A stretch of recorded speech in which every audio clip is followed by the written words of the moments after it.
Imana yaturemeye ibyo kurya byinshi bitandukanye, buri cyo kurya igenda igiha akamaro gatandukanye n'ak'ikindi.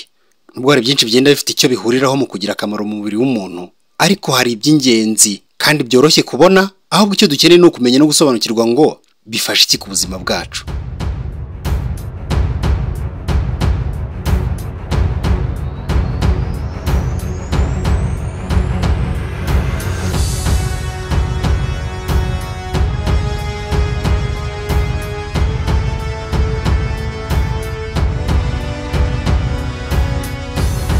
Nongeye kubasuhuza. Amahoro y'Imana bane namwe. Ni wa mwanya w'ikiganiro cy'ubuzima. Ni ikiganiro mukunda cyane muri benshi. Ntucikwe na topic y'uyu munsi kuko yo ntisanzwe. Uyu munsi tugiye kuganira ku kiribwa kidasanzwe. Ikiribwa kiboneka ahantu hose mu buryo bworoshye. Urunyanya.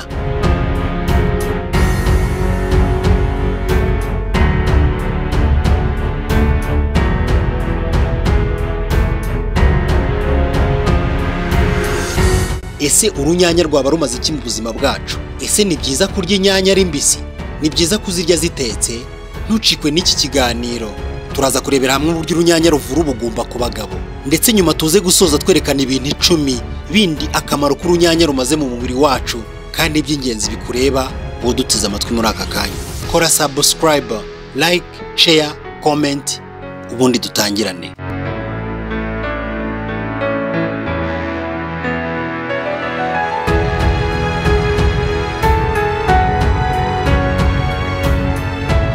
Uyu munsi tugiye kurebera hamwe akamaro k'urunyanya. Inyanya ni imboga zikoreshwa hafi ya buri munsi mu miryango yacu, nyamara hari benshi batazi ko inyanya zimaze mu mubiri wacu. Ese inyanya zaba zimaze iki mu mubiri w'umuntu? Inyanya zigizwe n'intungamubiri nyinshi zo mu bwoko bw'amavitamine n'imyunyungugu itandukanye. Byibuze urunyanya rumwe rushobora gutanga 40% bya vitamine C umubiri ukenera mu buzima bwa buri munsi. Numara kumenya akamaro k'urunyanya, bizatuma udashobora kuzibura mu mafunguro yawe ya buri munsi, nk'uko ikinyamakuru Indian Times cyabyanditse mu nkuru igira iti 10 unbelievable health benefits of tomatoes.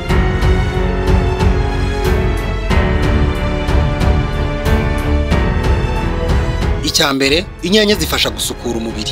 Inyanya zigira intungamubiri zo mu bwoko bwa vitamine A na C, zikagiramo n'izindi bita beta carotene. Ibi bikaba bifasha mu gusukura amaraso, bigakuramo n'udukoko, bityo bigatuma umubiri wawe wirinda indwara zitandukanye zishobora kukuzahaza. Uko urunyanya rutukura cyane, niko rukungahaye cyane kuri beta ndetse na carotene.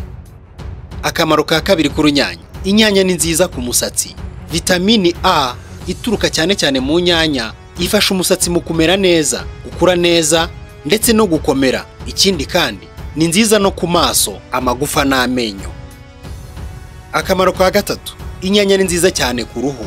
Ushobora kuba utaruzi ko inyanya zigiramo ikinyabutabire cyitwa lycopene, cyifashisha cyane muri bimwe mu bihenza abantu benshi bifashisha basukura mu maso.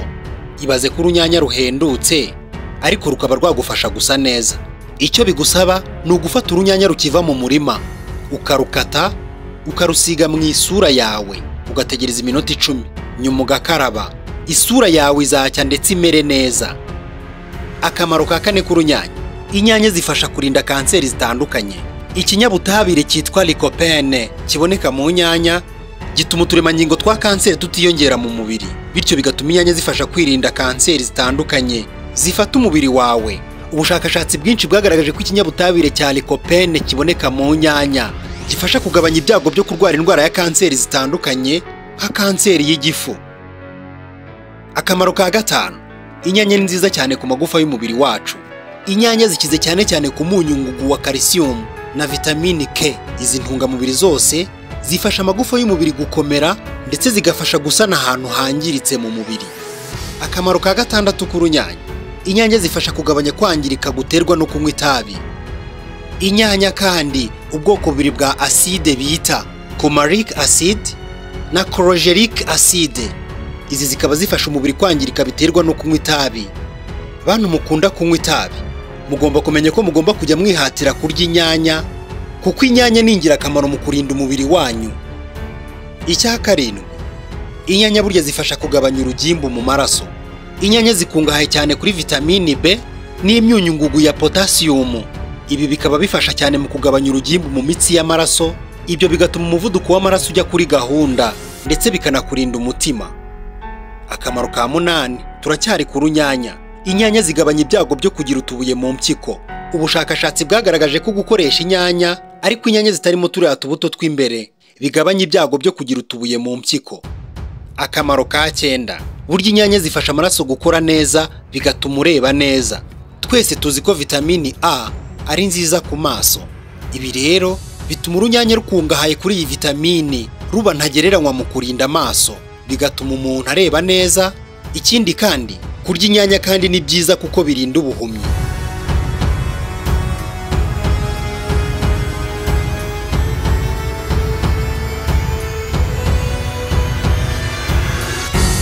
Icya 10 aricyo cya nyuma dusorejeho, inyanya zifasha kugabanya ubukana bwa diyabete. Inyanya zikungahaye cyane ku myunyu ngugu yitwa chromium, ifasha abarwayi ba diyabete kuko ituma isukari yabo ijya kuri gahunda, bityo bigatuma bamererwa neza. Uwavuga ibyiza by'inyanya ntiyabivuga ngo birangize.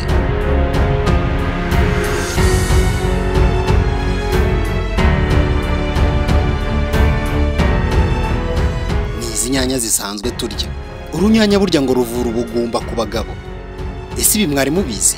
Akenshi tuzikunda kubera ko zitukuza ibyo kurya, abandi bakazirira umurimbo no kubera ko agatukura gasa neza mu byo kurya, abandi bakazirira umurimbo kubera ko bakuze babona ko iwabo bateka inyanya gusa, ndetse rimwe na rimwe ukumva ko ibiryo bidafite inyanya bitaryoshye. Urunyanya rwibitseho ibyiza byinshi bitandukanye ndetse bitangaje, byose mugiye kubisobanukirwa muri iki kiganiro. Ibi biganiro mubitegurwa kandi mukanabigezwaho na Milanova Cooking Academy, akaba ari ishuri ryigisha guteka ibigendanye na hoteleri, gukora amakeke, amapiza, ibigendanye n'amafarini byose aho biva bikagera, bakakwigisha gukora coffee shop, gukora juice, ndetse n'ibindi byose bitandukanye bigendanye no guteka. Ukeneye kugana Milanova Cooking Academy, urahamagara nimero ziri kuri ekara yawe, ubundi dusanga hano Kicukiro imbere ya IPRC, nawe winjire mu ruhando rw'abatetsi mpuzamahanga bakenewe ku isoko ry'umurimo. Uru ni urunyanya. Burya inyanya zifasha mu kuvura ubugumba ku bagabo. Mu busanzwe inyanya zizwiho kuba zituma abantu bagira akanyamuneza, ndetse zikaba n'isoko ya vitamini C, ariko abashakashatsi baje kwemeza ko n'ubundi ubushobozi buri mu runyanya butuma zigira uruhare mu kurwanya ubugumba ku bagabo. Dore ibanga riri mu runyanya. Burya rituruka mu birugize, harimo kimwe cyitwa lycopene, gituma rugira ry'abara ritukura cyane cyane iyo ruhiye. Iyo lycopene izwiho kubirinda umubiri w'umuntu gusaza vuba, ikanafasha mu gukumira indwara z'umutima. Ubushakashatsi bwakozwe na Clinique Cleveland yo muri Ohio bugatangazwa muri Daily Mail. Abashakashatsi babigizemo uruhare bashingiye no ku bundi bushakashatsi 12 bwakorewe hirya no hino ku isi, ariko bwose buhurira ku kintu kimwe cy'uko lycopene iboneka mu nyanya yongera uburumbuke ku bagabo. Ubwo bushakashatsi bwemeje kandi ko iyo lycopene yongera umubare w'intangangabo spermatozoide kugeza ku kigero cya 70%, ukagabanya ingano y'intangangabo zangirika. Muri ubwo bushakashatsi muri rusange, abashakashatsi bo muri iyo clinique bagaragaje ko inyanya zigira uruhare mu kurinda ubuzima bw'imyororokere ku bagabo. Ubushakashatsi bwakozwe n'iyo clinique n'ubundi butangazwa muri Daily Mail bwagaragaje ko inyanya zigabanya ibyago by'indwara zifata prostate. Iyi ikaba igira akamaro mu ikorwa ry'amasohoro sperme. Inyanya zinagira uruhare mu kugabanya cyangwa se kurinda indwara nka kanseri yafata muri iyo myanya y'imyororokere ku bagabo. Muri ubwo bushakashatsi, abagabo bafite ikibazo cy'ubugumba ariko bikaba bigaragara ko nta yindi mpamvu idasanzwe yabuteye, batangiye guhabwa inyanya ku buryo bw'umwihariko. Kugaragara ko kurya inyanya nyinshi bifasha abagabo kubona intanga zifite ubuzima bwiza.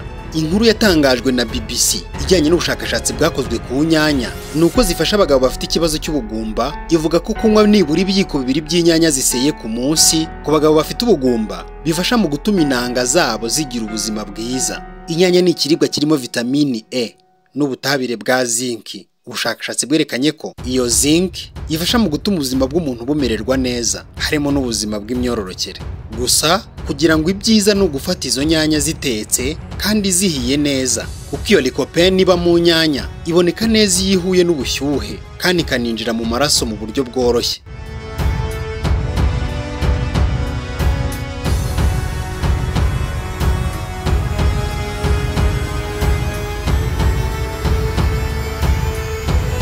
Dr. Liz Williams, inzobere mu bigendanye n'imirire muri kaminuza ya Sheffield mu Bwongereza, yavuze ko inama ntoya yagira abagabo bafite icyo kibazo cy'ubugumba ari uko bakwitabira gukoresha icyo kiribwa cy'urunyanya kuko gifasha, ariko yongeraho ko hagikenewe gukorwa ubushakashatsi buruseho kuri icyo kiribwa.